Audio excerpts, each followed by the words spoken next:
Hola a todos. Bienvenidos de nuevo a mi canal, donde exploramos juntos los principios atemporales de éxito de Napoleón Hill. Hoy, nos adentramos en el poderoso capítulo 7 de La Ley del Éxito. Prepárense para descubrir. Séptima lección: el entusiasmo. Puedes hacerlo si crees que puedes. El entusiasmo es un estado mental que nos inspira y nos induce a poner acción en la tarea que tenemos delante. Pero hace más que eso. Es contagioso y afecta vitalmente, no solo al entusiasta, sino a toda persona con la que entra en contacto. El entusiasmo tiene la misma relación con el ser humano que la que tiene el vapor con la locomotora. Es la potencia motriz vital que impulsa la acción. Los más grandes líderes de la humanidad son aquellos que saben cómo infundir entusiasmo en sus seguidores. El entusiasmo es el factor más significativo en el arte de vender. Es, de lejos, el factor más esencial en la oratoria pública. Combina el entusiasmo con tu trabajo y no lo hallarás duro o monótono. El entusiasmo energizará todo tu cuerpo de tal forma que podrás pasar con menos de la mitad de tus horas de sueño usuales y, al mismo tiempo, te permitirá realizar entre 2 y 3 veces más trabajo del que sueles hacer en un periodo de tiempo dado, sin cansarte. Durante muchos años, la mayor parte de lo que he escrito lo he redactado de noche. En una ocasión, mientras estaba trabajando entusiastamente con mi máquina de escribir, vi por la ventana de mi estudio, que está justo al otro lado de la manzana de la Torre Metropolitan, en Nueva York, y vi lo que me pareció el reflejo más especial de la luna sobre la torre. Era de un tono gris plateado que nunca antes había visto. En una observación más detenida, descubrí que era el reflejo del sol de la mañana y no el de la luna. Era de día. Había estado trabajando durante toda la noche, pero estaba tan abstraído en mi trabajo que la noche había pasado como si fuese tan solo una hora. Trabajé en mi proyecto durante ese día entero y toda la noche, sin parar, menos para comer algo ligero. 2 noches y un día sin dormir, y con apenas un poco de comida, sin la menor señal de extenuación, no habrían sido posibles si no hubiese mantenido mi cuerpo energizado con el entusiasmo por el trabajo que estaba haciendo. El entusiasmo no es solamente un artificio, es una fuerza vital que puedes aprovechar y utilizar con beneficio. Sin él, serías como una batería eléctrica sin electricidad. El entusiasmo es la fuerza vital con la que recargas el cuerpo y desenvuelves una personalidad dinámica. Algunas personas tienen un entusiasmo natural, mientras que otras han de adquirirlo. El procedimiento a través del cual se puede desarrollar es muy fácil. Se comienza haciendo el trabajo o prestando el servicio que a uno más le gusta. Si tu situación es tal que, por el momento, no puedes realizar favorablemente el trabajo de tu preferencia, entonces puedes proceder por otro camino muy enérgicamente adoptando un claro objetivo principal que considere tu implicación en ese trabajo en particular en algún momento del futuro. La falta de capital y muchas otras circunstancias sobre las que no tienes un control inmediato pueden exigirte a trabajar en algo que no te gusta, pero nadie puede impedirte decidir proyectar maneras y medios para convertir esa meta en realidad, ni tampoco pueden impedirte que mezcles el entusiasmo con tus planes. La felicidad, el objeto final de todo esfuerzo humano, es un estado mental que puede conservarse únicamente mediante la esperanza de un logro futuro. La felicidad siempre está en el futuro, nunca en el pasado. La persona feliz es aquella que sueña con las cimas del éxito que todavía no ha logrado. La casa que quieres tener, el dinero que quieres ganar y poner en el banco, el viaje que quieres hacer cuando puedas consentírtelo, la posición en la vida que deseas ocupar cuando te hayas preparado y la preparación en sí misma. Estas son las cosas que causan felicidad. De igual manera, este es el material del que está formado tu claro objetivo principal. Estas son las cosas por las que te puedes entusiasmar, sin importar cuál sea tu contexto actual en la vida. Hace más de 20 años, me entusiasmé con una idea. Cuando la idea tomó forma por primera vez en mi mente, yo no estaba preparado para dar siquiera el primer paso a fin de convertirla en una realidad. Pero la albergué en mi mente, me entusiasmé con ella al tiempo que miraba hacia adelante, en mi imaginación, y veía el momento en que estaría preparado para hacerla realidad. La idea era la siguiente: quería transformarme en el director de una revista, basada en la regla de oro, mediante la cual podría inspirar a otras personas a mantener el valor y relacionarse unas con otras íntegramente. Finalmente, me llegó la oportunidad. Y, en el día de la tregua, en 1918, escribí el primer editorial de lo que había de transformarse en la realización material de una esperanza que había subsistido oculto en mi mente durante casi 20 años. Con entusiasmo, Volqué en ese editorial las emociones que había estado desarrollando en mi corazón durante un periodo de más de 20 años. Mi sueño se había hecho realidad. Mi ambición de ser director de una revista nacional se había convertido en algo perceptible. Como he dicho, aquel editorial fue escrito con entusiasmo. Se lo llevé a un conocido mío y se lo leí con entusiasmo. El editorial terminaba con estas palabras: por fin, mi sueño de 25 años se ha hecho realidad. Hace falta dinero, y mucho, para publicar una revista a nivel nacional, y no tengo ni la menor idea de dónde voy a obtener este factor esencial, pero esto no me preocupa, porque sé que lo lograré en alguna parte. Mientras escribía esas líneas, combiné en ellas el entusiasmo y la fe. Apenas había terminado de leer este editorial, cuando el hombre al que se lo leí, la primera y única persona a quien se lo había mostrado, dijo: «Yo le puedo decir dónde va a hallar el dinero, porque seré yo quien se lo facilite». Y lo hizo. Sí, el entusiasmo es una fuerza vital, tan vital, de hecho, que ninguna persona que lo tenga muy desenvuelto puede imaginar siquiera su poder para el éxito. Antes de dar paso al siguiente punto en esta lección, quisiera redundar y subrayar el hecho de que puedes desarrollar el entusiasmo por tu claro objetivo principal en la vida, sin importar si en estos instantes estás en posición de conseguirlo o no.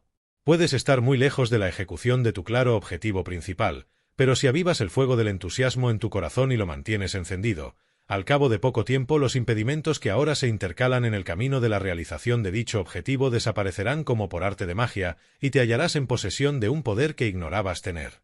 ¿Cómo afectará tu entusiasmo a los demás? Ahora llegamos a la lección sobre uno de los temas más importantes de este curso, es decir, la sugestión. En las lecciones anteriores hemos explicado el tema de la autosugestión, que es la sugestión de uno mismo, y en la tercera lección vimos que tenía un importante papel. La sugestión es el principio a través del cual tus palabras y tus actos, e incluso tu estado mental, influyen en los demás. Para que puedas entender el gran alcance del poder de la sugestión, permíteme que haga referencia a la lección introductoria, en la que se cuenta el principio de la telepatía.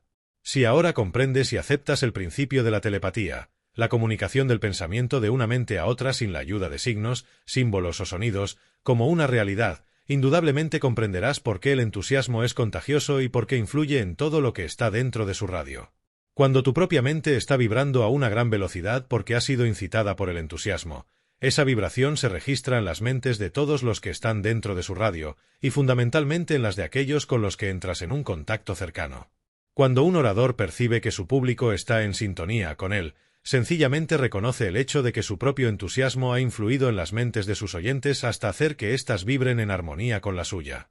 Cuando un vendedor percibe el hecho de que ha llegado el momento psicológico para cerrar una venta, meramente siente el efecto de su propio entusiasmo mientras éste interviene en la mente de su potencial comprador y la coloca en sintonía, en armonía, con la suya.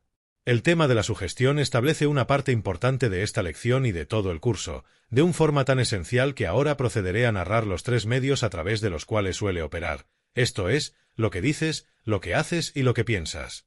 Cuando eres entusiasta respecto a los artículos que vendes, o los servicios que brindas, o el discurso que estás dando, tu estado de ánimo se hace evidente a todos aquellos que te escuchan, por el tono de tu voz. Tanto si alguna vez has pensado en ello de esta forma, como si no lo has hecho, es el tono en el que haces una afirmación, más que la afirmación en sí misma, lo que convence o deja de convencer. Ninguna sola combinación de palabras puede ocupar jamás el lugar de una creencia profunda en una afirmación que es enunciada con un entusiasmo ardiente. Las palabras no son más que sonidos sin vida, a menos que estén coloreadas con un sentimiento que nace del entusiasmo. Aquí, las palabras impresas me fallan, pues nunca podré formular con una mera tipografía y papel la diferencia entre las palabras que salen de unos labios inalterables, sin el fuego del entusiasmo para respaldarlas, y aquellas que parecen brotar de un corazón que está estallando con el deseo de expresarse. Pero, no obstante, la diferencia está ahí. Por ende, lo que dices, y la forma en que lo dices, transmite un significado que puede ser fielmente el opuesto de lo que se pretende. Esto explica muchos fracasos por parte de vendedores que presentan sus argumentos con palabras que, aunque parecen bastante lógicas, escasean del colorido que solo puede producir el entusiasmo que nace de la sinceridad y la creencia en el artículo que está tratando de vender. Sus palabras dicen una cosa, pero el tono de su voz insinúa algo enteramente distinto, por lo tanto, no se hace ninguna venta. Aquello que dices es un factor importante en el funcionamiento del principio de la sugestión, pero no es tan trascendental como lo que apoyo. Tus actos contarán más que tus palabras, y hay de ti si las dos cosas no llegan a armonizar. Si un hombre predica la regla de oro como una regla de conducta cuerda, sus palabras caerán en oídos sordos a no ser que practique lo que predica. El sermón más seguro que puede predicar alguien sobre la solidez de la regla de oro es aquel que predica, por la sugestión, cuando emplea esta regla en su trato con sus semejantes. Una de las cosas más apreciables que cualquier persona puede aprender es el arte de usar los conocimientos y la experiencia de los demás. Si un vendedor de automóviles Ford va a ver a su potencial comprador en un Buick o en otra marca de coche, todos los argumentos que exponga a favor del Ford no tendrán efecto alguno. En una ocasión entré en una de las oficinas de la Dictaphone Company para ver un dictáfono, una máquina para dictar. El vendedor al mando presentó un argumento lógico sobre las cualidades de la máquina, mientras el taquígrafo que estaba a su lado estaba transcribiendo cartas de un cuaderno de taquigrafía. Sus explicaciones a favor de la máquina de dictado, comparadas con el antiguo método de dictar a un taquígrafo, no me impresionaron, puesto que sus actos no estaban en armonía con sus palabras. Tus pensamientos forman la más importante de las tres maneras en que aplicas el principio de la sugestión, porque ellos controlan el tono de tus palabras y, al menos en cierta medida, tus actos. Si tus pensamientos, tus actos y tus palabras están en armonía, intervendrás en aquellos que entren en contacto contigo y los llevarás en mayor o menor medida hacia tu manera de pensar. Ahora procederemos a examinar el tema de la sugestión y a enseñarte exactamente cómo emplear el principio mediante el cual opera. Como ya hemos visto, la sugestión difiere de la autosugestión solamente en un sentido. La usamos, consciente o inconscientemente, cuando influimos en otras personas, mientras que utilizamos la autosugestión como un medio para influir en nosotros mismos. Para que puedas influir en otra persona a través de la sugestión, su mente debe estar en un estado de neutralidad, es decir, que debe estar abierta y receptiva a tu método de sugestión. Aquí es donde falla la mayoría de vendedores. Tratan de hacer una venta antes de que la mente del posible comprador se haya vuelto aceptable o se haya neutralizado. Este es un punto tan importante en esta lección, que me siento impulsado a permanecer en él hasta que no quede ninguna duda de que puedes entender el principio que estoy describiendo. Cuando digo que el vendedor debe neutralizar la mente del potencial comprador antes de que pueda hacer una venta, quiero decir que la mente de la persona debe ser crédula. Tiene que haberse situado un estado de confianza, y es obvio que no puede haber ninguna regla fundada para crear confianza o neutralizar la mente hasta llevarla a un estado de apertura. Aquí, la inventiva del vendedor debe abastecer aquello que no puede establecer como una regla severa. Conozco a un vendedor de seguros de vida que solo vende grandes pólizas, de $100,000 y más. Antes de que este hombre se acerque siquiera al tema de los seguros al hallarse frente a un posible cliente, se familiariza con la historia completa de dicha persona, incluida su educación, su estatus económico, sus extravagancias si tiene alguna, sus preferencias religiosas y otros datos demasiado numerosos para ser citados. Provisto de esta información, logra asegurarse una presentación bajo unas condiciones que le permiten conocer al posible cliente de una forma social y comercial. No dice nada acerca de la venta de un seguro de vida durante su primera visita, ni en la segunda, y a veces no toca el tema hasta conocer bien a la persona. Sin embargo, durante todo este tiempo, no está malgastando sus esfuerzos. Está sacando beneficio de estas visitas amistosas con el propósito de neutralizar la mente del potencial cliente.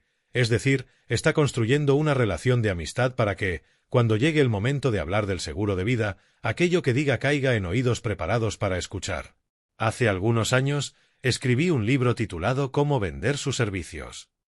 Justo antes de que el manuscrito llegase al editor, se me ocurrió solicitar a algunos de los hombres conocidos del país que me escribieran cartas de aprobación para ser publicadas en el libro. La imprenta estaba esperando el manuscrito. Por lo tanto, escribí rápidamente una carta a 8 o 10 hombres en la que explicaba brevemente lo que quería, pero no recibí ninguna respuesta.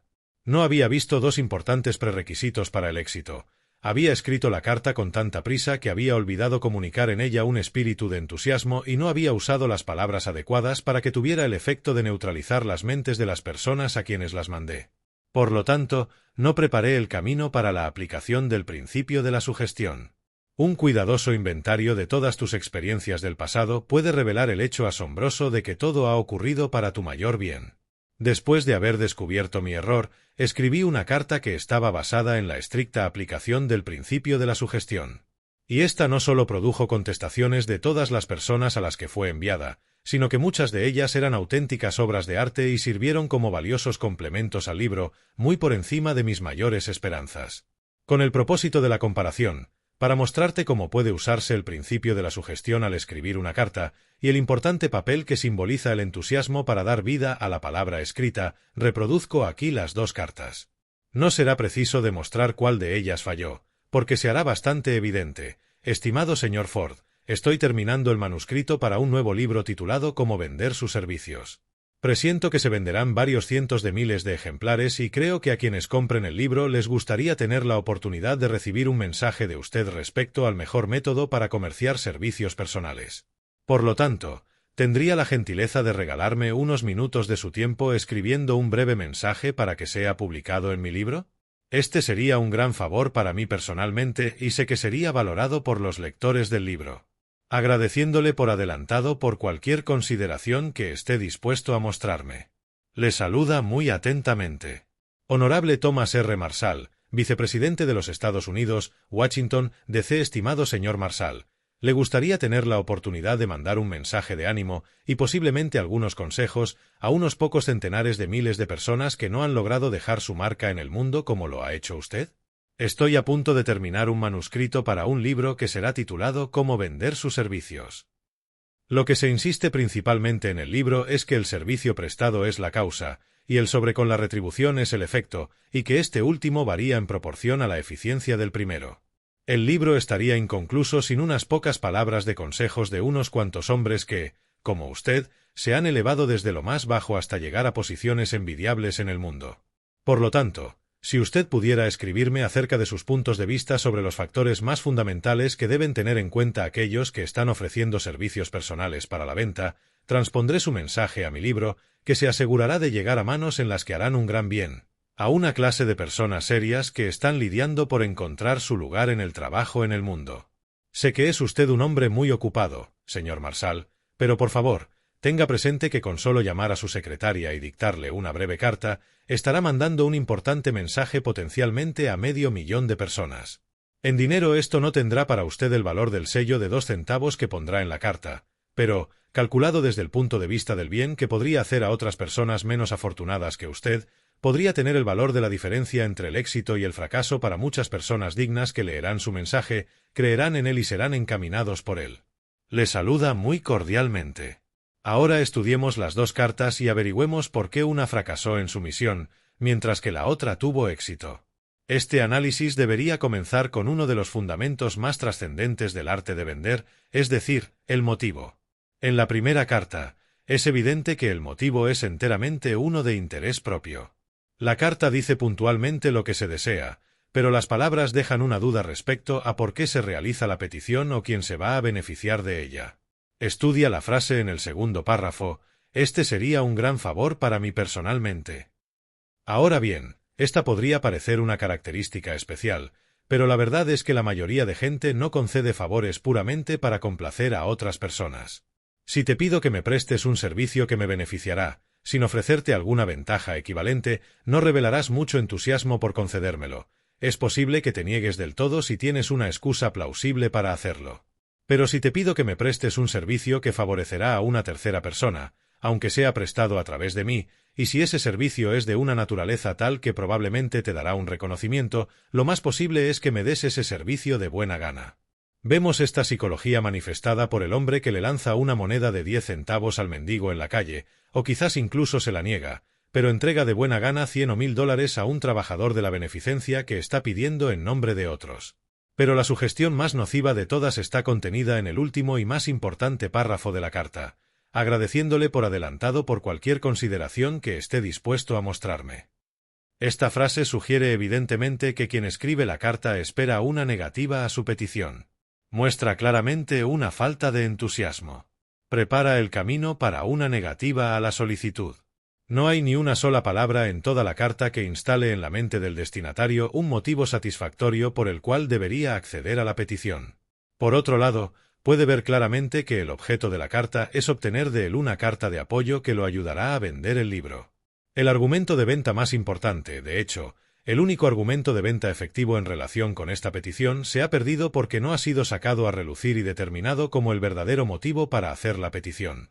Este argumento es citado débilmente en la frase: creo que a quienes entienden el libro les agradaría tener la oportunidad de recibir un mensaje de usted respecto al mejor método para comercializar servicios personales. El primer párrafo de la carta quebranta un fundamento importante del arte de vender, porque sugiere claramente que el objeto de la carta es obtener alguna ventaja para su escritor, y ni siquiera insinúa alguna ventaja equivalente que pueda favorecer a la persona a la que se le envía. En lugar de neutralizar la mente del destinatario de la carta, que es lo que debería hacer, tiene exactamente el efecto opuesto. Hace que cierre su mente contra todos los argumentos que vienen a continuación, lo pone en un estado de ánimo que hace más fácil que diga que no. Esto me recuerda a un vendedor, o quizá debería decir a un hombre que deseaba serlo, que en una ocasión me abordó con el objetivo de venderme una suscripción al Saturday Evening Post. Mientras sostenía una copia de la revista frente a mí, me insinuó la respuesta que debía darle por la forma en que me planteó la pregunta. «Usted no querría inscribirse al Post para ayudarme, ¿verdad?» Por supuesto, dije que no. Me había facilitado el decirlo. No había ningún entusiasmo detrás de sus palabras, y el pesimismo y el desánimo estaban escritos en su rostro. Requería la comisión que habría ganado con mi suscripción si yo la hubiese comprado, de eso no hay duda, pero no sugirió nada que requiriera mi motivación egoísta y, por lo tanto, perdió una venta. Pero la pérdida de una venta no fue la parte triste de su insomnio. La parte triste fue que esa misma actitud le estaba haciendo perder todas las demás ventas que podría haber logrado si hubiese cambiado su forma de aproximarse. Unas semanas más tarde fui afrontado por otra agente de suscripción. Estaba vendiendo una combinación de 6 revistas, una de las cuales era el Saturday Evening Post, pero qué distinto fue su acercamiento. Ella observó mi mesa de la biblioteca, sobre la que vio varias revistas, luego mis anaqueles llenos de libros, y exclamó con entusiasmo: «Ah, veo que es usted un amante de los libros y las revistas». Me declaré orgullosamente culpable de los cargos. Observa la palabra orgullosamente, ya que tiene mucha importancia en este incidente. Dejé el manuscrito que estaba leyendo cuando esta vendedora ingresó, pues pude ver que era una mujer inteligente. Como pude verlo es algo que dejaré a tu imaginación. Lo importante es que dejé el manuscrito y sentí verdaderos deseos de escuchar lo que tenía que decir. Con la ayuda de 11 palabras, además de una atrayente sonrisa, además de un tono de genuino entusiasmo, ella había neutralizado mi mente lo suficiente como para lograr que quisiera oírla. Con esas pocas palabras había realizado la tarea más difícil, porque cuando ella fue anunciada yo me había decidido a mantener mi manuscrito en mis manos y así transferir a su mente, de la forma más educada posible, el hecho de que estaba ocupado y no deseaba ser interrumpido. Al ser un estudiante del arte de vender y de la sugestión, me mantuve vigilante para ver cuál sería su siguiente movimiento. Ella tenía un paquete de revistas bajo el brazo y yo esperaba que lo abriera y comenzara a instarme a comprarlas, pero no lo hizo. Recordarás que dije que estaba vendiendo una composición de 6 revistas, no solamente intentando venderla. Ella caminó hasta mis estanterías de libros, sacó un ejemplar de los ensayos de Emerson, durante los 10 minutos siguientes habló del ensayo de este autor sobre la indemnización y lo hizo de una forma tan interesante que perdí de vista el paquete de revistas que llevaba. Ella estaba neutralizando mi mente un poco más. Dicho sea de paso, me dio el número suficiente de nuevas ideas sobre las obras de Emerson como para tener material para un excelente editorial. A continuación me preguntó qué revistas recibía yo normalmente, y cuando se lo dije sonrió y comenzó a desatar su paquete de revistas y las dejó sobre la mesa, ante mí. Las analizó una a una y me explicó por qué debería tener cada una de ellas. El Saturday Evening Post me suministraría la mejor ficción, el Literary Day me traería las noticias del mundo condensadas, como exigiría un hombre tan ocupado como yo, la American Magazine me facilitaría las últimas biografías de hombres que estaban a la delantera en los negocios y la industria, y así sucesivamente, hasta que hubo abarcado toda la lista. Las primeras impresiones efectivamente cuentan. Vístete para tener el aspecto del papel que quieres interpretar en la vida, pero procura no exagerar. Pero yo no estaba contestando a sus argumentos con tanto entusiasmo como ella esperaba, de modo que dejó caer esta amable sugestión. Un hombre de su posición debe estar informado, y si no lo está, eso se ve su propio trabajo, dijo la verdad. Su comentario era tanto un cumplido como una suave corrección. Ella había hecho que me sintiera un tanto avergonzado, porque había hecho un inventario de mi material de lectura, y 6 de las principales revistas no estaban en mi lista, las 6 que ella estaba vendiendo. Entonces comencé a caer, preguntándole cuánto costarían las 6 revistas. Ella dio los últimos toques a una bien presentada charla de ventas respondiendo con mucho tacto. ¿El valor? Bueno, el valor de todo es menos de lo que usted cobra por una sola página del manuscrito que tenía en sus manos cuando yo entré. Una vez más, había dicho la verdad. ¿Y cómo fue que adivinó tan bien lo que yo cobraba por mi manuscrito? La respuesta es que no lo adivinó, lo supo. Se encargó discretamente de hacerme hablar de la naturaleza de mi trabajo, lo cual no me fastidió en absoluto. Estaba tan interesada en el manuscrito que yo había dejado sobre la mesa cuando entró, que me incitó a hablar de él. No estoy diciendo, por supuesto, que esto demandara de una gran habilidad o que me lo tuviera que sonsacar, ¿o acaso no he dicho que era mi manuscrito? En mis comentarios sobre él, sospecho que reconocí que me estaban pagando $250 por las 15 páginas. Sí, estoy seguro de que fui poco cuidadoso al admitir que mi trabajo estaba bien pagado. Quizás ella me incitara a admitirlo. En cualquier caso, la información era valiosa para ella e hizo un uso eficaz en el momento adecuado. Por lo que yo sé, esto formaba parte de su plan de observar contenidamente todo lo que viera y escuchara, con el objeto de averiguar cuáles eran mis puntos débiles y de qué me interesaba más hablar. Algunos vendedores se toman el tiempo para hacer esto, otros no. Ella era de los que lo hacían. Sí, se fue con mi suscripción a las 6 revistas y con mis $12. Pero ese no fue todo el beneficio que logró con sus sugestiones llenas de tacto, sumadas a su mi entusiasmo. También obtuvo mi permiso para sondear a los empleados de mi oficina y antes de irse tenía 5 suscripciones más. Mientras estuvo ahí, en ningún momento me dio la impresión de que yo le estaba haciendo un favor al adquirir sus revistas. Fue justamente lo contrario. Me transmitió claramente el sentimiento de que ella me estaba haciendo un favor a mí. Esta es una sugestión llena de tacto. Antes de dejar atrás este acontecimiento, me gustaría admitir algo. Cuando entabló una conversación conmigo, lo hizo de tal forma que yo hablé con entusiasmo. Hubo 2 motivos para esto. Uno de ellos fue la vendedora, y el otro fue que logró hacerme hablar de mi propio trabajo. Por supuesto que no estoy sugiriendo que tú debas ser tan indiscreto como para sonreír ante mi descuido cuando leas esto, ni que deberías quedarte con la impresión de que esta vendedora llena de tacto me hizo hablar de mi propio trabajo con el objetivo de neutralizar mi mente para que yo la escuchara, con la misma paciencia con la que ella me había escuchado a mí, cuando estuviera preparada para hablar de sus revistas. No obstante, si eres lo bastante alerta como para extraer una lección de su método, no haré nada para imposibilitar que lo hagas. Como ya he dicho, puse entusiasmo en mi conversación. Quizá había captado el espíritu de entusiasmo de esta inteligente vendedora cuando ella hizo su primer comentario al ingresar en mi estudio. Sí, estoy seguro de que fue entonces cuando lo capté, y estoy seguro de que su entusiasmo no fue casual. Ella se había entrenado para buscar en la oficina de su eventual comprador, o en su trabajo, o en su conversación, algo por lo que poder expresar entusiasmo. Recuerda, la sugestión y el entusiasmo van de la mano. Recuerdo como si fuera ayer el sentimiento que me acometió cuando aquel aspirante a vendedor colocó ese Saturday Evening Post delante de mi cara mientras decía, «Usted no querría suscribirse al Post para ayudarme, ¿verdad?». Sus palabras estaban frías, no tenían vida, carecían de entusiasmo y dejaron una impresión en mi mente, pero fue una impresión de frialdad. Yo quería ver a ese hombre salir por la puerta por la que había ingresado. Te advierto que naturalmente no soy una persona poco sensible, pero el tono de su voz, la expresión en su rostro y su comportamiento en general muestran que estaba ahí para pedir un favor y no para ofrecerlo. La sugestión es uno de los principios más sutiles y eficaces de la psicología. Estás haciendo uso de él en todo lo que haces, dices y piensas, pero, a menos que entiendas la diferencia entre la sugestión negativa y la sugestión positiva, puedes estar utilizándolo de una manera tal que te esté atrayendo derrotas en lugar de éxito. La ciencia ha establecido el hecho de que, a través del uso negativo de la sugestión, la vida puede apagarse. Hace algunos años, en Francia, un criminal fue condenado a muerte, pero antes del momento de su ejecución hicieron un experimento con el que demostró concluyentemente que a través del principio de la sugestión es posible causar la muerte. El criminal fue llevado a la guillotina y su cabeza colocada bajo la cuchilla, después de haberle vendado los ojos.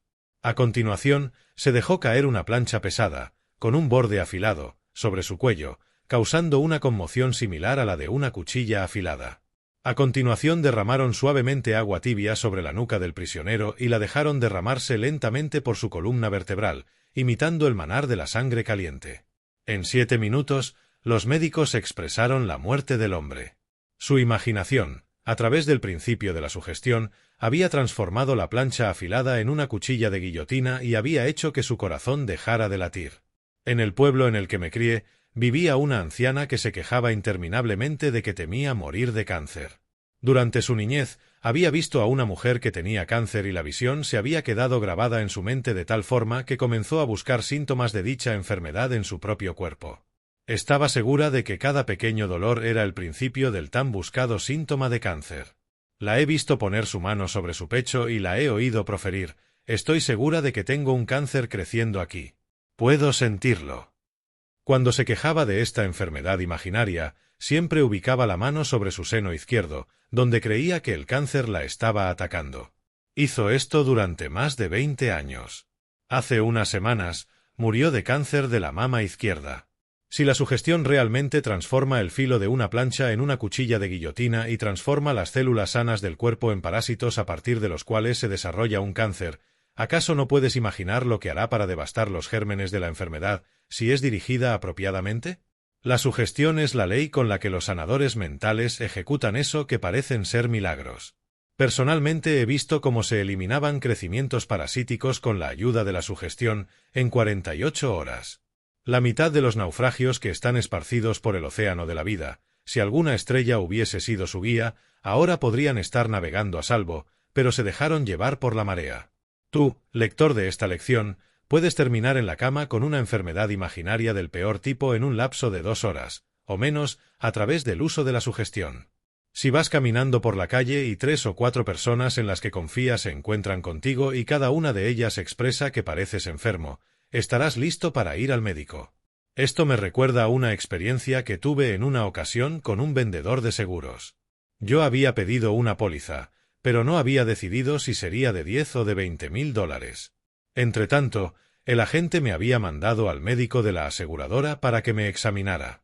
Al día siguiente, me llamaron para otro examen. La segunda vez, el examen fue más profundo, y el médico tenía una expresión de preocupación en el rostro. Al tercer día, me volvieron a llamar, y esta vez había 2 médicos para examinarme.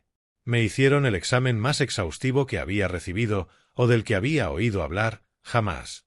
Al día siguiente, el agente me llamó y se dirigió a mí de la siguiente forma: «No quiero inquietarlo, pero los médicos que lo han examinado no se ponen de acuerdo respecto a su análisis. Usted todavía no ha decidido si tomará el seguro de 10,000 o de $20,000, y no me parecería justo darle un informe sobre su examen médico hasta que haya tomado esta decisión, porque si lo hiciera usted podría pensar que le estaba solicitando a elegir la de la suma mayor». Entonces le dije lo que pensaba: «Bueno, ya he decidido tomar la de la suma mayor». Era verdad, había decidido tomar la póliza de $20,000. Lo había decidido en el momento en que el agente colocó en mi mente la sugestión de que quizá yo tenía alguna debilidad vigente que podía dificultar que obtuviera el seguro que deseaba. «Muy bien», dijo el agente, «ahora que se ha decidido, es mi deber informarle de que 2 de los médicos creen que usted tiene un germen tuberculoso en su sistema, mientras que los otros 2 están en desacuerdo con ellos». El truco había funcionado. Una inteligente sugestión me había empujado más allá del límite de la indecisión y todos habíamos quedado campantes. ¿Dónde entra el entusiasmo?, te preguntarás. No importa, entró de todas formas, pero si quieres saber quién lo trajo tendrás que preguntárselo al agente de seguros y a sus 4 médicos implicados, porque estoy seguro de que se deben estar riendo de buena gana a mi costa. Pero el truco estaba bien. De todos modos, requería ese seguro. Ciertamente, si por casualidad eres agente de seguros, no tomarás esta idea y la usarás con el siguiente cliente potencial que tarde en decidir si se queda con la póliza. Claro que no lo harás. Hace unos meses recibí una publicidad de las más seguras que he visto jamás. Se trataba de un maravilloso librito en el que un inteligente vendedor de seguros de coches había reproducido informes de prensa que había reunido de todo el país y en el que se mostraba que automóviles habían sido robados en un solo día.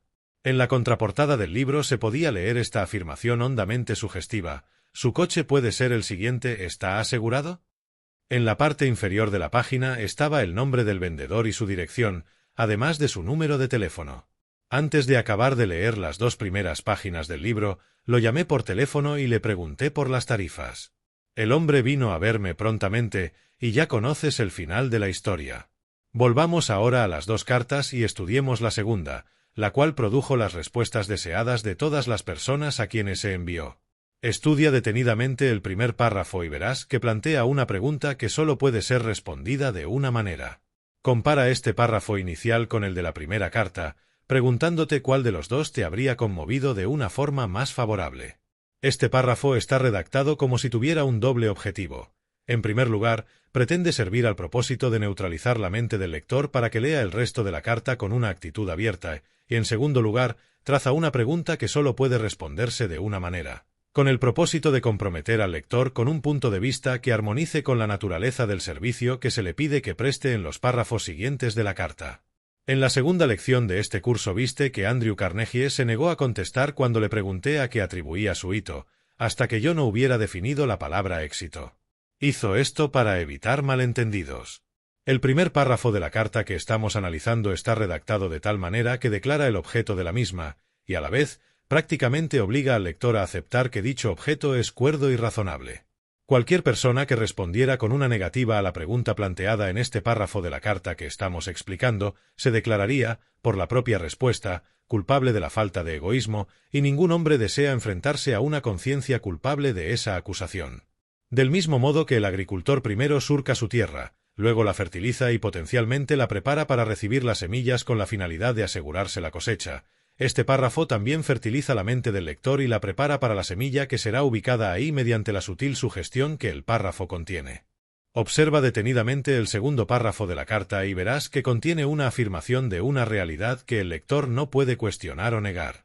No le provee ninguna razón para una discusión porque está basada, ciertamente, en unos sólidos fundamentos. Lo lleva al segundo paso del viaje psicológico que conduce derechamente a la conformidad con la petición, que está cuidadosamente tapizada y oculta en el tercer párrafo de la carta, pero notarás que dicho párrafo empieza haciendo al lector un pequeño cumplido que no está diseñado para hacerlo enfadar. Por lo tanto, si usted pudiera escribirme acerca de sus puntos de vista sobre los factores más fundamentales que deben tener en cuenta aquellos que están ofreciendo servicios personales para la venta. Estudia la redacción de esta base, junto con el lugar en que ha sido situada, y observarás que difícilmente parece ser una petición y que evidentemente no hay nada en ella que sugiera que en la carta está pidiendo un favor para su beneficio personal. A lo sumo, podría ser aclarada como la petición de un favor para otras personas. Ahora estudia el párrafo final y fíjate con cuánto tacto se ha encubierto la sugerencia de que si el lector se negara a conceder esta petición se estaría ubicando en la incómoda posición de alguien que no se preocupa lo suficiente por aquellas personas menos afortunadas que él como para gastar 2 centavos en un sello postal y unos minutos de su tiempo para mi beneficio. De principio a fin, la carta transmite sus impresiones más contundentes a través de la mera sugestión, pero esta sugestión está tan cuidadosamente encubre que no es evidente, excepto en un análisis detenido de la totalidad de la carta. Toda la construcción de la carta es tal que si el lector la deja de lado sin acceder a la petitoria, tendrá que verlas con su propia conciencia. Este efecto es desarrollado por la última frase del último párrafo y especialmente por las últimas palabras que la componen, quienes leerán su mensaje, creerán mí. Esta carta llama la atención de la persona con arrebato y convierte a su conciencia en un aliado de quien la escribe, lo acorrala, como un cazador encerraría a un conejo llevándolo a una red cuidadosamente preparada.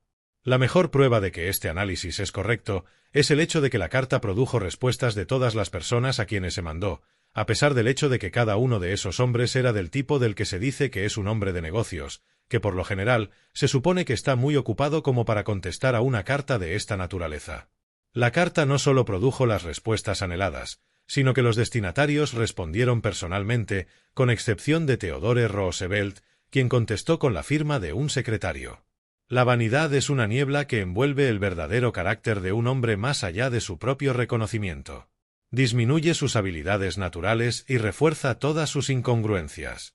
John Wanamaker y Frank Vanderlip escribieron 2 de las mejores cartas que he leído jamás, pues cada una de ellas es una obra de arte que podría haber acicalado las páginas de un volumen más majestuoso que el libro para el que fueron solicitadas. Andrew Carnegie también escribió una carta digna de una gran consideración por parte de quienes venden servicios personales. William Jennings Bryan escribió una excelente carta, al igual que Lord Northcliffe. Ninguno de estos hombres las escribió únicamente para halagarme, pues yo era desconocido para todos ellos, con excepción de 4. No las escribieron para complacerme, sino que lo hicieron para complacerse a sí mismos y para ofrecer un valioso servicio. Quizá la redacción de la carta tuvo algo que ver con esto, pero no insistiré en ello. Solamente diré que todos estos hombres que he mencionado, y la mayoría de otros de su clase, suelen ser los que están más preparados para brindar un servicio para los demás cuando uno se acerca a ellos de la forma adecuada.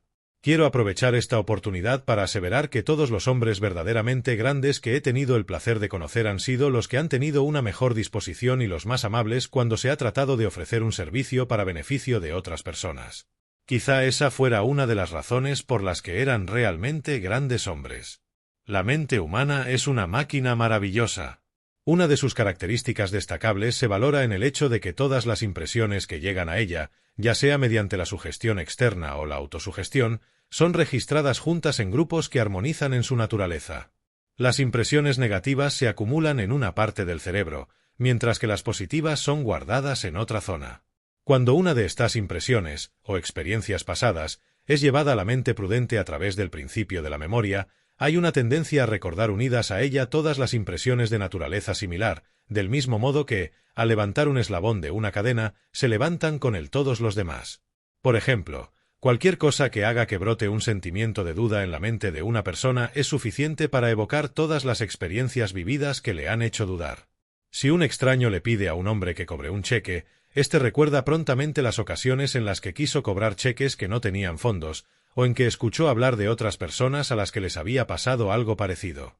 A través de la ley de la asociación, todas las emociones, experiencias e impresiones sensoriales similares que llegan a la mente son archivadas juntas, de manera que recordar una tiende a traer a la memoria a todas las demás. Despertar un sentimiento de desconfianza en la mente de una persona suele traer a la superficie todas las experiencias anteriores que la han hecho sentir así. Por esta razón, los vendedores de éxito se encargan de impedir abordar temas que puedan despertar la cadena de impresiones de duda del comprador.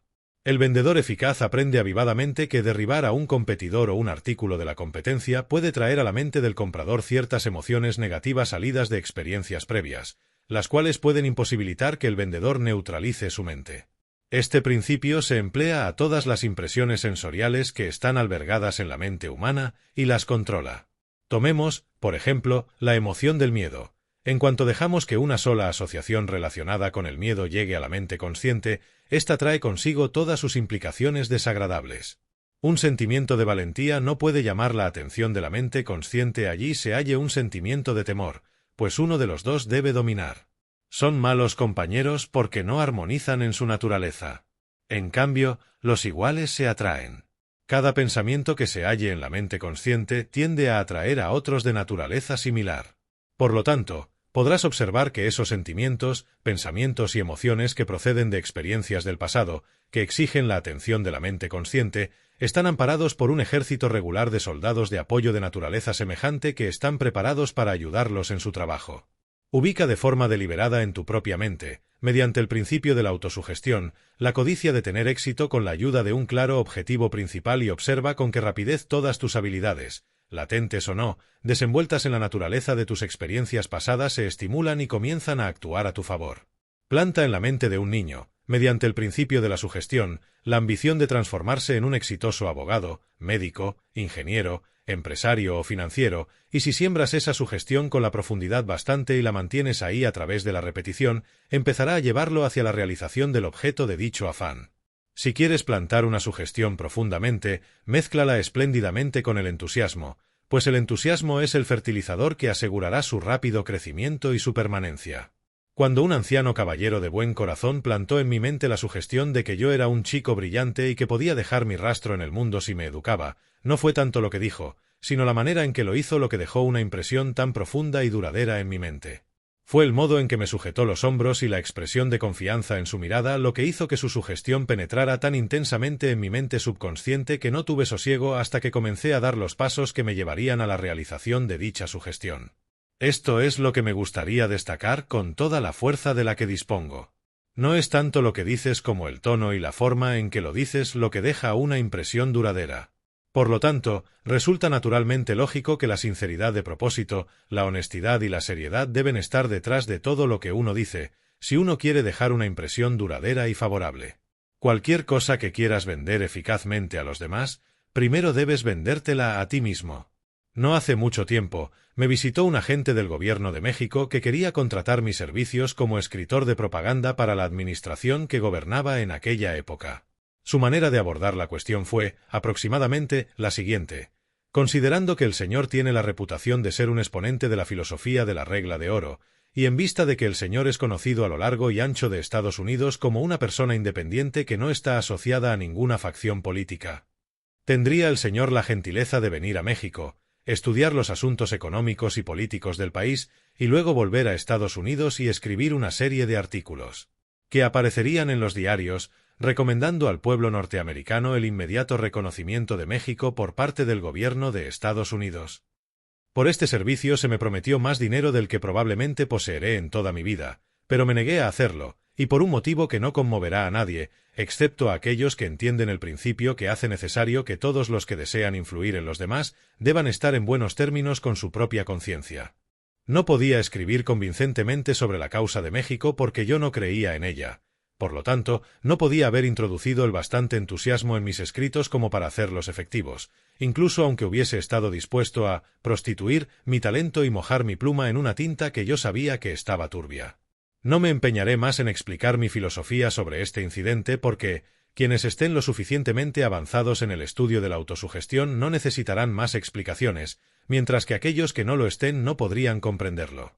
Ningún hombre puede permitirse expresar, a través de palabras o actos, aquello que no está en armonía con sus propias creencias, y si lo hace, deberá pagarlo con la pérdida de su capacidad de influir en los demás.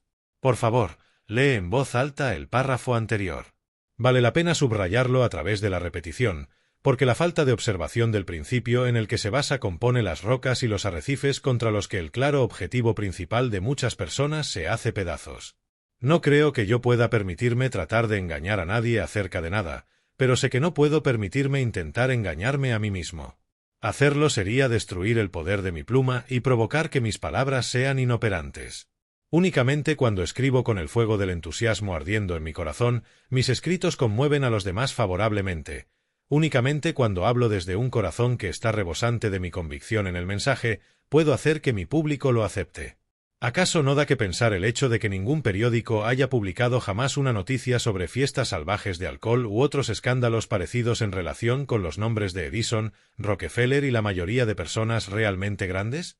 También me gustaría que leyeras en voz alta el párrafo del principio de la página.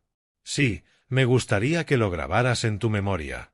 Inclusive, más que eso, me gustaría que lo pusieras por escrito y lo pusieras en un lugar donde te recordara a diario un principio, o mejor dicho, una ley tan inalterable como la ley de la gravitación, sin la cual nunca te transformarás en un triunfador en el trabajo que has escogido en la vida.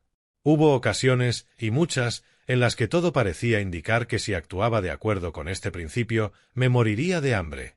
Ha habido veces en las que mis amigos más íntimos y mis consejeros comerciales me han instado a cambiar mi filosofía con la finalidad de conseguir una ventaja necesaria aquí y allá, pero, de algún modo, he conseguido agarrarme a ella. Supongo que principalmente porque he preferido la paz y la armonía en mi propio corazón a las ganancias materiales que podría haber logrado con una transacción forzada con mi conciencia.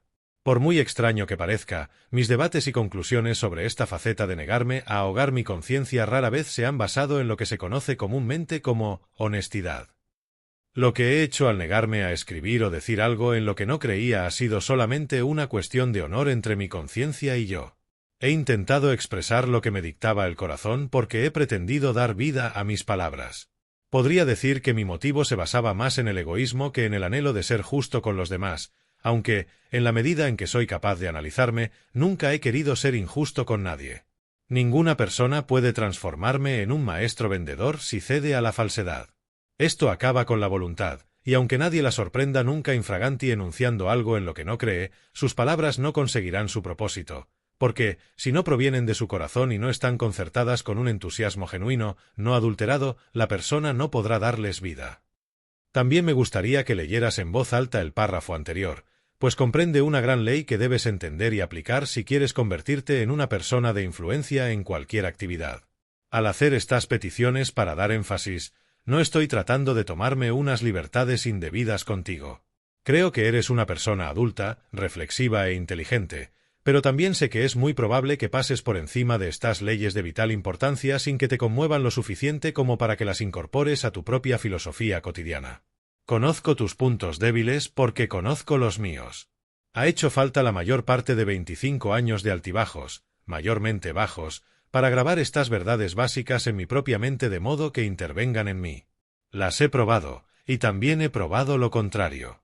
Por lo tanto, puedo hablar, no como alguien que solamente cree en su solidez, sino como alguien que sabe. ¿Y a qué me refiero cuando hablo de estas verdades? Para que no malinterpretes lo que quiero decir y para que estas palabras de advertencia no puedan transmitir un significado impreciso, declararé que cuando hablo de estas verdades quiero decir lo siguiente: no puedes transmitirle a otra persona, ya sea mediante la sugestión, con tus palabras o con un acto tuyo, aquello en lo que no crees. Sin duda, esto está bastante claro. Y este es el motivo por el que no puedes hacerlo. Si no haces caso de tu propia conciencia, al cabo de poco tiempo ya no tendrás conciencia, puesto que no podrá guiarte, de la misma forma que un reloj despertador no te despertará si no le prestas atención. Sin duda, igualmente esto también está bastante claro. Y te preguntarás, ¿cómo es que soy una autoridad en este tema tan significativo? Lo soy porque he experimentado con el principio hasta saber cómo marcha. Y quizá preguntes, pero, ¿cómo sé que me estás diciendo la verdad? La respuesta es que solo lo sabrás experimentándolo tú mismo y mirando a las personas que aplican fielmente este principio y a las que no lo hacen. Si mis pruebas necesitan alguna garantía, consulta con cualquier persona que conozcas y que sepas que ha intentado arreglárselas sin observar este principio, y si ella no puede o no quiere ofrecerte la verdad, puedes lograrla de todos modos examinándola. Solo hay una cosa en el mundo que le otorga a la persona un poder real y duradero, y es el carácter. Ten en cuenta que la popularidad no es el carácter. La reputación es aquello que la gente cree que es una persona, pero el carácter es lo que la persona es. Si quieres ser alguien con una gran autoridad, sé una persona con verdadero carácter. El carácter es la piedra filosofal del alquimista. Todo aquel que la tenga puede transformar los metales básicos de su vida en oro puro.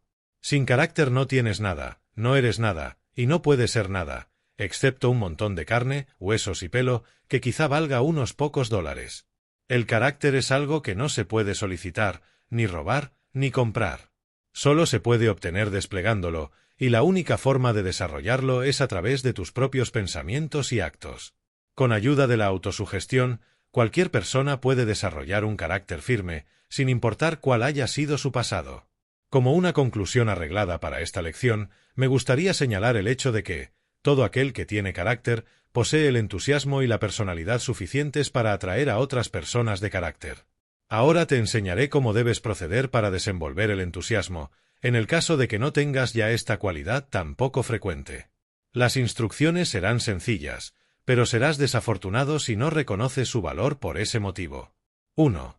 Termina las lecciones que quedan de este curso, porque en ellas hallarás otras instrucciones importantes que deben ser coordinadas con esta. 2. Si todavía no lo has hecho, apunta por escrito tu claro objetivo personal en un lenguaje directo y simple, y a continuación escribe el plan con el que pretendes hacerlo realidad. 3. Vuelve a leer tu claro objetivo principal cada noche, justo antes de ir a dormir, y cuando lo leas concíbete, en tu imaginación, en plena posesión de tu objetivo. Hazlo con absoluta fe en tu capacidad de transformar tu claro objetivo principal en una realidad. Léelo en voz alta, con todo el entusiasmo del que tengas, subrayando cada palabra. Repite esta lectura hasta que tu vocecita interior te diga que tu objetivo se realizará. En algunas ocasiones sentirás los efectos de esta voz proveniente del interior la primera vez que leas tu claro objetivo principal, mientras que en otras es posible que haga falta leerlo 12 o 15 veces antes de que llegue la seguridad, pero no te contengas hasta sentirla. Si lo prefieres, puedes leer tu claro objetivo principal como si fuese un poema. Lo que queda de esta lección es para la persona que todavía no ha conocido el poder de la fe y que conoce poco o nada del principio de autosugestión. Uno de los más grandes poderes para el bien que existen es el de la fe. A este asombroso poder se le pueden atribuir milagros de la naturaleza más sorprendente. Ofrece paz sobre la tierra a todo aquel que lo use.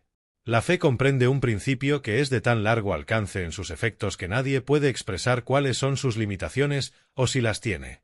En tu representación de tu claro propósito principal, escribe una afirmación de las cualidades que procuras desarrollar en ti y la posición que quieres alcanzar en la vida, y, cuando la leas todas las noches, ten fe en que transformarás este objetivo en realidad. Ciertamente, no puedes dejar pasar la sugerencia contenida en esta lección. Para tener éxito debes ser una persona de acción. No basta con saber.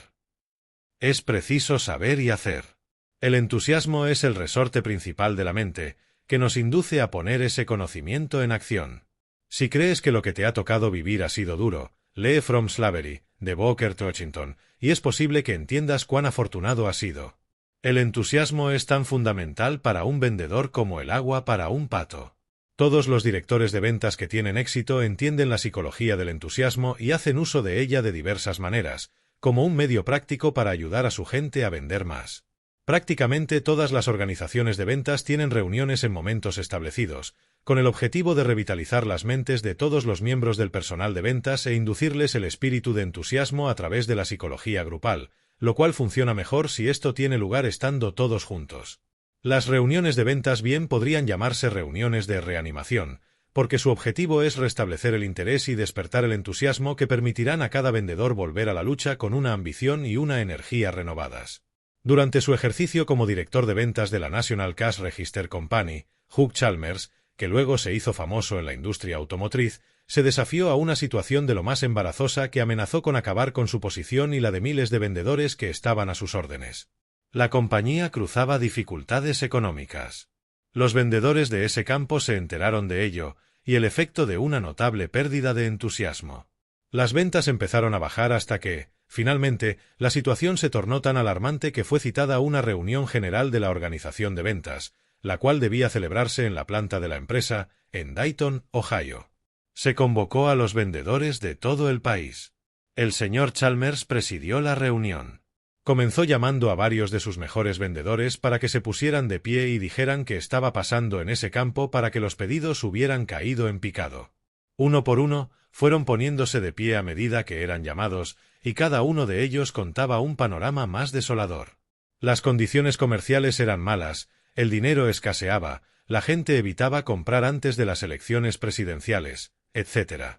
Cuando el quinto hombre en intervenir empezó a enumerar las dificultades que le habían impedido cumplir con su cuota habitual de ventas, el señor Chalmers se subió a una mesa de un salto, levantó las manos pidiendo silencio y dijo: «¡Basta!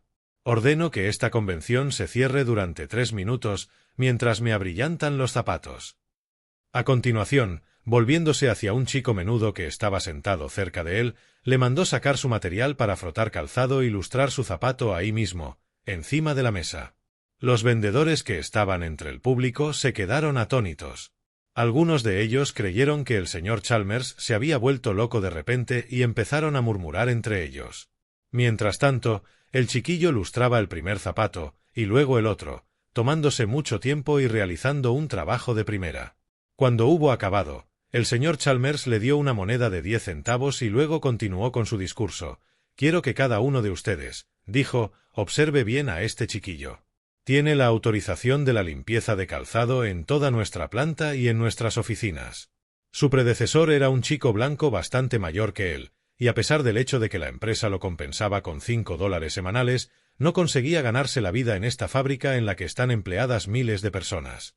Este chiquillo no solo se gana bien la vida, sin ninguna contribución de la empresa, sino que, de hecho, trabajando en las mismas condiciones, en la misma planta y para la misma gente, está ahorrando dinero de sus ganancias semanales. Ahora quiero hacerles una pregunta.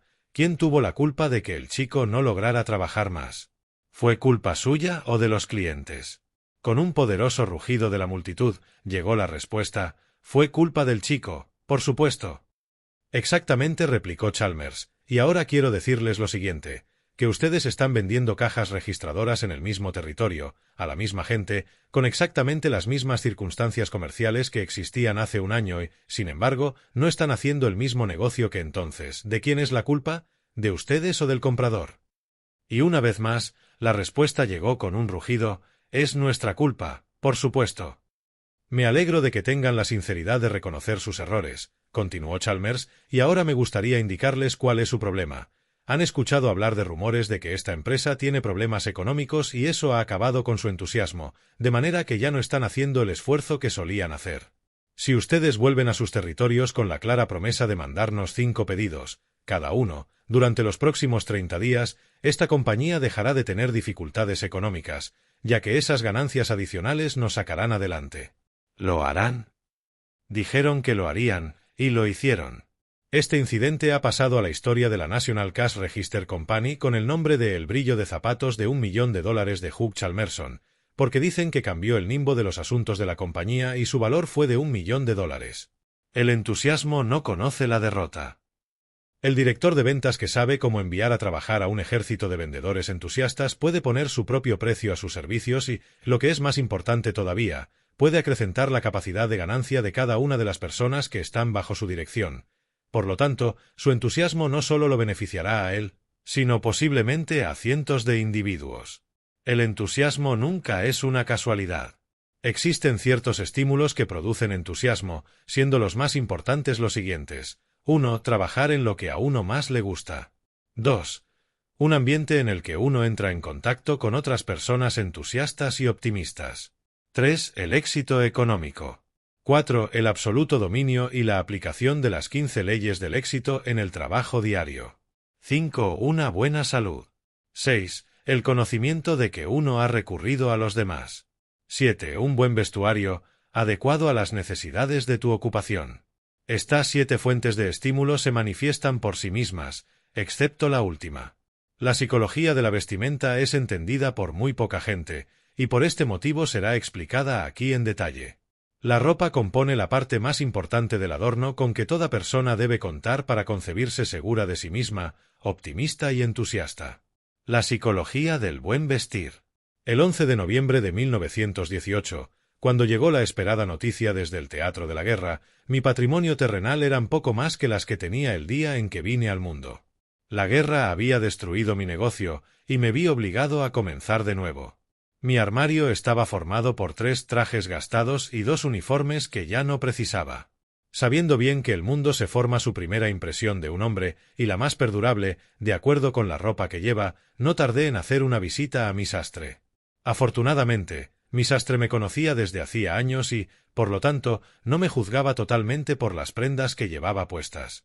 De haberlo hecho, me habría hundido. Con menos de $1 en monedas en el bolsillo, elegí las telas para 3 de los trajes más caros que he tenido nunca y ordené que fuesen fabricados para mí inmediatamente. Los 3 trajes sumaban $375. Lo único que cualquier persona requiere como capital para iniciar una carrera de éxito es una mente sensata, un cuerpo sano y el legítimo deseo de servir a la mayor cantidad de gente posible. Nunca olvidaré la acotación que hizo el sastre mientras me tomaba las medidas. Fijándose primero los 3 rollos de tela tan caros que yo había preferido y luego a mí, preguntó, un hombre de $1 al año, ¿eh? No, respondí. Si tuviera la fortuna de estar en una nómina de $1 al año, ahora tendría el dinero bastante para pagar estos 3 trajes. El sastre me miró con sorpresa, creo que no comprendió la broma. Uno de los trajes era de un gris oscuro muy bonito, el otro era azul marino y el tercero azul claro a rayas. Favorablemente, tenía buena reputación con mi sastre, de modo que no me preguntó cuándo iba a pagarle esos trajes tan caros. Yo sabía que podría pagárselos a su debido tiempo y que lo haría, pero ¿cómo podía persuadirlo a él de que haría efectivo el pago? Ese era el pensamiento que me rondaba, además de la ansiedad de que él no sacase el tema. A continuación, fui a ver a mi camisero, al cual le compré 3 trajes, no tan caros, y un abastecimiento completo de lo mejor que tenía en camisas, cuellos, corbatas, calcetines y ropa interior. Mi cuenta ahí remontó a un poco más de $300. Con un aire de prosperidad, firmé con mesura el talón para pagar a crédito y se lo entregué al vendedor con un gesto veloz, con instrucciones de que debía entregarme lo que había comprado a la mañana siguiente. Los sentimientos de renovada confianza en mí mismo y de éxito comenzaron a invadirme inclusive antes de que me hubiese puesto mi ropa nueva. En menos de 24 horas había salido de la guerra y había adquirido una deuda de $675. Al día siguiente me otorgaron el primero de los 3 trajes que le había encargado al camisero. Me lo puse inmediatamente, colocando un pañuelo de seda nuevo en el bolsillo exterior de la americana. Luego metí en el bolsillo de los pantalones los $50 que había obtenido al empeñar mi anillo y bajé andando por Michigan Boulevard, en Chicago, sintiéndome tan rico como Rockefeller. Cada una de las piezas de ropa que llevaba puestas, desde la ropa interior, era de primera. Que no las hubiera pagado no le concernía a nadie, excepto a mí, a mi sastre y al camisero. Cada mañana me vestía con un traje nuevo y bajaba andando por la misma calle, fielmente a la misma hora. Daba la casualidad de que esa era la hora en que determinado editor millonario solía caminar por la misma calle cuando iba a almorzar. Cada día me formulaba hablar con este hombre, casualmente, me paraba para charlar unos minutos con él. Cuando este encuentro diario había estado teniendo lugar alrededor de una semana, un nuevo día me encontré con este editor, pero decidí ver si me dejaba pasar de largo sin hablar conmigo. Observándolo por el rabillo del ojo, empecé a pasar a su lado mirando hacia adelante. Cuando él me detuvo, me llevó hasta el borde de la acera, colocó su mano sobre mi hombro, me miró de arriba abajo y dijo: «Tiene usted semblante de ser un hombre endemoniadamente próspero, teniendo en cuenta que recientemente ha dejado de llevar uniforme. ¿Quién le confecciona la ropa?». «Bueno», dije, «Wilkie Selley me hizo este traje en específico». Entonces quiso saber a qué tipo de negocios me dedicaba. Aquella atmósfera etérea, de bienestar que yo había estado propagando junto con un traje nuevo y distinto cada día, habían despertado su curiosidad, tal como yo había esperado que lo hicieran. Moviendo las cenizas de mi puro Habana, dije: «Bueno, estoy preparando el ejemplar para una nueva revista que voy a publicar». «¿Una nueva revista, preguntó. «¿Y cómo la va a llamar?» Say Lamora Hill's Golden Rule. «No olvide que yo estoy en el negocio de la edición y la comercialización de revistas», dijo mi amigo editor, «quizás también pueda ayudarlo». Ese era el momento que yo había estado esperando. Mientras compraba esos trajes nuevos había tenido en mente ese preciso momento, y casi el mismo lugar en el que estábamos. Pero no es preciso que te recuerde que esa conversación nunca habría tenido lugar si ese editor me hubiese visto caminando por aquella calle a diario con una expresión de perro golpeado en el rostro, un traje arrugado y una mirada de pobreza en los ojos. Una apariencia de bienestar siempre atrae la atención, sin ninguna excepción. Además, atrae una atención favorable, porque uno de los deseos que domina todo corazón humano es el de ser próspero. Mi amigo editor me invitó a almorzar a su club. Antes de que nos hubieran servido los cafés y los puros, ya me había persuadido para que dejara el contrato de impresión y distribución de mi revista. Yo incluso había consentido dejarle poner el capital, sin que me cobrara ningún interés. Para beneficio de quienes no estén familiarizados con el negocio editorial, brindaré la información de que se requiere de un capital considerable para lanzar una revista nueva de distribución a nivel nacional. A menudo resulta difícil lograr una cantidad tan grande de dinero, incluso con las mejores garantías.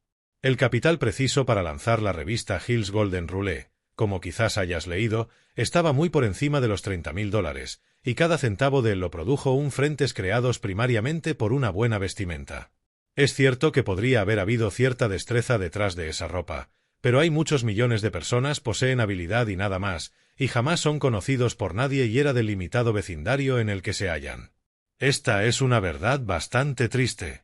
Para algunos podría parecer una extravagancia imperdonable que una persona arruinada hubiera adquirido una deuda de $675 en ropa, pero la psicología detrás de aquella inversión la evidenciaba con creces. La apariencia de prosperidad no solo causó una impresión favorable en aquellas personas a las que yo tenía que pedir favores, sino que, además, yo sabía que la buena ropa me contribuiría un aire de seguridad en mí mismo, sin el cual no podía esperar rescatar mis fortunas perdidas. Mis primeras lecciones sobre la psicología del buen vestir las recibí de mi amigo Edwin C. Barnes, socio de Thomas A. Edison en los negocios. Barnes divirtió cuantiosamente al personal de este cuando, a principios de siglo, llegó a West Orange en un tren de mercancías, pues no tenía el dinero bastante para el billete en un tren de pasajeros, y anunció en las oficinas de Edison que había venido a asociarse con él. Prácticamente todos los que se hallaban en la fábrica se rieron de Barnes, excepto el propio Edison. Él vio algo en la mandíbula cuadrada en la audacia en el rostro del joven Barnes que la mayor parte del personal no vio, a pesar de que tenía más el aspecto de un mendigo que el del futuro socio del más grande inventor sobre la Tierra. Barnes comenzó limpiando los suelos de las oficinas de Edison. Eso era lo único que buscaba, sencillamente tener la oportunidad de poner un pie en la organización de Edison. A partir de ahí, su historia es digna de ser copiada por otros jóvenes que quieren conseguir una buena posición. Barnes luego se retiró de la actividad comercial, a pesar de ser un hombre relativamente joven, para pasar la mayor parte del tiempo en sus dos preciosas casas en Bradenton, Florida, y en Damerescate, Maine, poderoso, próspero y feliz. Conocí a Barnes durante los primeros días de su asociación con Edison, antes de que hubiera llegado. En aquella época tenía la colección de ropa más cara que he escuchado que un hombre posea.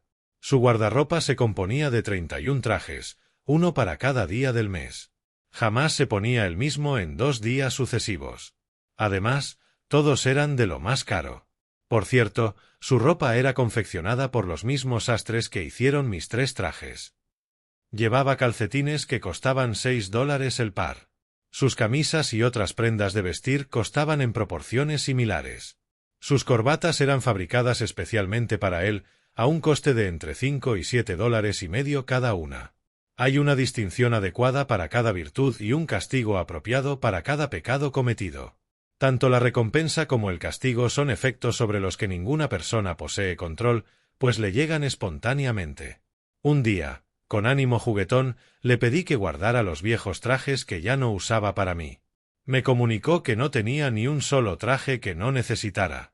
A continuación, me dio una lección sobre la psicología del vestir que vale la pena recordar. Yo no llevo 31 trajes, dijo, solamente por la impresión que producen en las demás personas, lo hago principalmente por la impresión que causan en mí. Entonces Barnes me habló del día que se presentó en la fábrica de Edison buscando un puesto. Dijo que tuvo que caminar por la planta una docena de veces a fin de reunir el valor suficiente para anunciarse, porque sabía que antes parecía un mendigo más que un empleado anhelado. Se dice que Barnes es el vendedor más hábil que jamás haya contactado con el gran inventor de West Orange. Toda su fortuna la hizo con su habilidad como vendedor, pero él ha dicho con periodicidad que jamás habría podido lograr los resultados que lo hicieron rico y famoso de no haber sido por su comprensión de la psicología del vestir. En mis tiempos he conocido a muchos vendedores. Durante los últimos 10 años he formado personalmente a más de 3.000 vendedores, hombres y mujeres, he dirigido sus esfuerzos y he observado que, sin ninguna excepción, todas las personas que entienden y hacen un buen uso de la psicología del vestir son las que más venden. He visto a unas pocas personas bien vestidas que no lograron un récord de ventas destacable, pero aún me queda por ver a un hombre mal vestido que se transforme en una estrella en este campo. He estudiado la psicología del vestir durante tanto tiempo y he mirado sus efectos en las personas en tantos ámbitos distintos de la vida, que estoy completamente convencido de que hay una estrecha relación entre la ropa y el éxito. Personalmente, no siento ninguna necesidad de tener 31 trajes, pero, si mi personalidad me exigiera un vestuario de esas dimensiones, me las arreglaría para tenerlo, sin importar cuánto pudiera costar. Para ir bien vestido, un hombre debería tener al menos 10 trajes. Debería tener un traje distinto para cada uno de los 7 días de la semana, un traje perfecto y un smoking para las veladas formales y uno para las ocasiones formales de la tarde. Para el verano debería tener un surtido de al menos 4 conjuntos ligeros adecuados, con americana azul y pantalones blancos de tela para las tardes informales y los eventos nocturnos. Si juega al golf, debería tener al menos un traje de golf. Esto, por supuesto, es para el hombre que está 1 o 2 niveles por encima de los mediocres. El hombre que está satisfecho con la mediocridad precisa poca ropa. Es posible que sea verdad que, como dijo un poeta muy conocido, la ropa no hace al hombre, pero nadie puede negar que la buena ropa ayude muchísimo a suministrarle un camino favorable. Por lo general, el banco de un hombre le prestará todo el dinero que desea cuando no lo requiere, cuando es próspero, pero nunca vayas a pedir un préstamo a tu banco con un traje de aspecto gastado y una expresión de pobreza en la mirada, porque, si lo haces, te darán puerta. El éxito atrae al éxito. No se puede escapar de esta gran ley universal. Por lo tanto, si quieres atraerlo, asegúrate de tener un aspecto de éxito, tanto si tu vocación es de ser asalariado como de ser un príncipe del comercio. En beneficio de los estudiantes más serios, de esta filosofía que podrían objetar a recurrir a trucos al engaño de la ropa como medio para conseguir el éxito, podría explicarles con provecho que prácticamente todos los hombres de éxito han descubierto alguna manera de estímulo a través del cual pueden impulsarse hacia un esfuerzo mayor, y así lo hacen. Quizás sea chocante para los miembros de la Liga Antivicio, Pero sin embargo, se tiene por cierto que James Wickham Riley escribió sus mejores poemas estando bajo los efectos del alcohol. Su incitación era el licor. El autor desea que se entienda claramente que él no confía en el uso de estímulos alcohólicos o narcóticos con ningún objetivo, pues cualquiera de los dos acabará destruyendo el cuerpo y la mente de todo aquel que lo utilice. Según sus amigos íntimos, Riley se tornaba imaginativo, entusiasta, y se transformaba en una persona completamente diferente cuando estaba bajo los efectos del alcohol. Con la ayuda de una buena vestimenta, Edwin Barnes se daba aliento a sí mismo para llevar a cabo la acción precisa a fin de producir resultados excepcionales. Algunos hombres llegan a grandes alturas de éxito como consecuencia de su amor por una mujer. Une esto a la breve sugerencia sobre el tema realizada en la lección introductoria y, si eres una persona que conoce las costumbres de los hombres, podrás terminar el comentario de esta fase particular de estímulos para el entusiasmo sin otro comentario más por parte del autor que pudiera no ser adecuado para las mentes más jóvenes que asimilarán esta filosofía. Los personajes del mundo del vicio que están metidos en asuntos turbios de asaltos en las carreteras, robos a viviendas, etc., suelen doparse con cocaína, morfina y otras drogas para efectuar sus operaciones. Inclusive en esto hay una lección que muestra que prácticamente todos los hombres precisan un estímulo temporal o artificial para impulsarlos hacia un mayor esfuerzo que el empleado habitualmente en las actividades normales de la vida. Uno de los escritores más exitosos del mundo utiliza una orquesta de mujeres jóvenes muy bien vestidas que tocan para él mientras escribe. Sentado en una habitación que ha sido adornada artísticamente de acuerdo con el propio gusto del escritor, con luces que han sido coloreadas, teñidas y suavizadas, estas hermosas señoritas, vestidas con unos bonitos trajes de noche, tocan su música favorita. Estas son sus propias palabras. Me emborracho de entusiasmo, bajo la influencia de este ambiente, y me elevo hasta unas alturas que nunca llego a conocer o a sentir en otras ocasiones. Exactamente entonces realizo mi trabajo. Los pensamientos se vierten sobre mí como si fuesen dictados por un poder invisible y desconocido.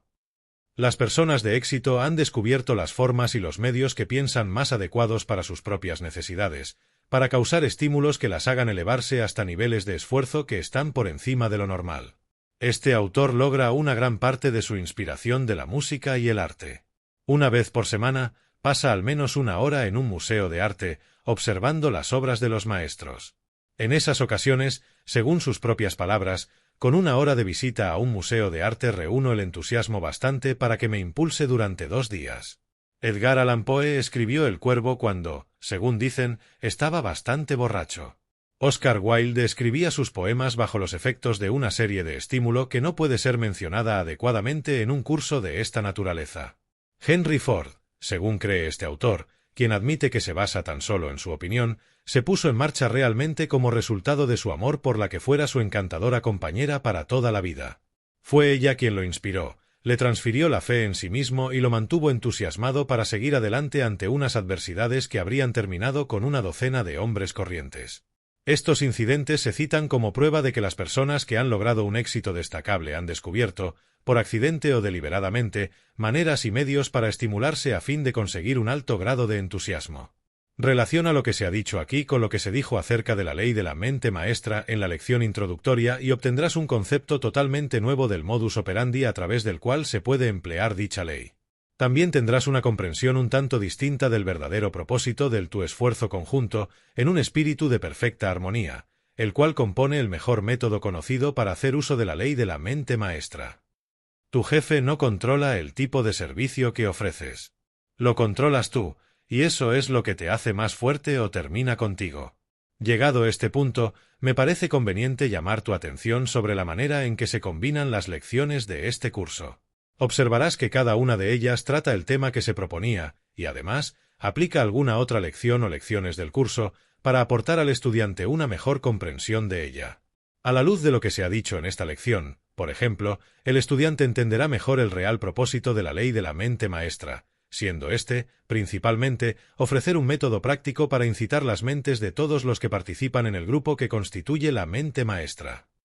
En ocasiones bastante numerosas para ser descritas aquí, este autor se ha reunido con hombres cuyos rostros revelaban signos de preocupación, que manifestaban la intranquilidad en todos sus gestos, y luego los ha visto enderezar los hombros, levantar el mentón hacia un ángulo superior, Afinar la expresión de su rostro con sonrisas de confianza e ir derechamente a lo esencial con ese tipo de entusiasmo que no conoce la derrota. El cambio tenía lugar en cuanto se instituía la armonía de propósito. Si un hombre se mueve por los asuntos de su vida, todos los días, con el mismo espíritu material, indiferente, desprovisto de entusiasmo, está condenado al fracaso. Nada lo puede salvar hasta que cambie de actitud y aprenda a estimular su mente y su cuerpo, elevándolos a voluntad a niveles extraordinarios de entusiasmo. Este autor no está dispuesto a dejar este tema sin haber expresado el principio que aquí se describe de tantas maneras distintas como sea necesario para que sea entendido y respetado por los estudiantes de este curso, que, como todos recordarán, son hombres y mujeres con toda clase de genios, experiencias y grados de inteligencia. Por este motivo, la repetición es esencial. Una vez más, te recuerdo que lo que te incumbe en esta vida es alcanzar el éxito. Con el apremio de tu experiencia del estudio de esta filosofía, y con la ayuda de las ideas que extraigas de ella, además de la colaboración del autor, que te proporcionará un inventario exacto de tus cualidades prominentes, deberías ser capaz de crear un plan definido que te enaltecerá a grandes alturas de éxito. No obstante, no hay ningún plan que pueda producir este efecto deseable sin la ayuda de alguna influencia que te estimule a realizar, con un espíritu de entusiasmo, un esfuerzo mayor que el que pondrías normalmente en tu faena diaria. Ahora estás preparado para la lección sobre el autocontrol. Cuando la leas, observarás que tiene una relación muy substancial con esta lección, del mismo modo que ésta tiene una relación directa con las lecciones precedentes sobre un claro objetivo principal, la seguridad en uno mismo, la iniciativa y el liderazgo, y la imaginación. La siguiente lección cuenta la ley que se conduce como rueda de equilibrio en toda esta filosofía. Y ahí lo tienen, el fascinante capítulo 7 de La ley del éxito, de Napoleón Hill. Si les ha gustado el vídeo, no olviden darle like, suscribirse para más contenido inspirador y compartir sus comentarios abajo. Nos vemos en el próximo vídeo, donde continuaremos nuestro viaje hacia el éxito. ¡Hasta luego!